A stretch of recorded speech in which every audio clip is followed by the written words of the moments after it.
আসসালামু আলাইকুম রহমতুল্লাহ।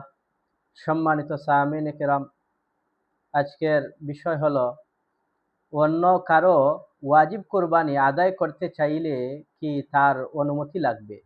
অনেক সময় দেখা যায় যে পরিবারের অনেকের উপর কোরবানি ওয়াজিব, কিন্তু একজন সদস্য অন্যান্য সদস্যর কোরবানি আদায় করে নেয়, তার অনুমতি নেয় না।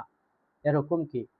উত্তর: অন্য কারো ওয়াজিব কোরবানি আদায় করতে চাইলে অবশ্যই তার অনুমতি নিতে হবে, নতুবা ওই ব্যক্তির ওয়াজিব কোরবানি আদায় হবে না।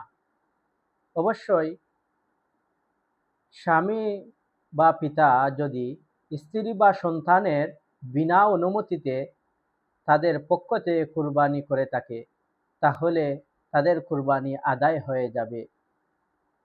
তবে তাদের অনুমতি নিয়ে কোরবানি আদায় করা ভালো। ওমা আলাইনা ইল্লাল বালাগ। আসসালামু আলাইকুম রহমতুল্লাহ।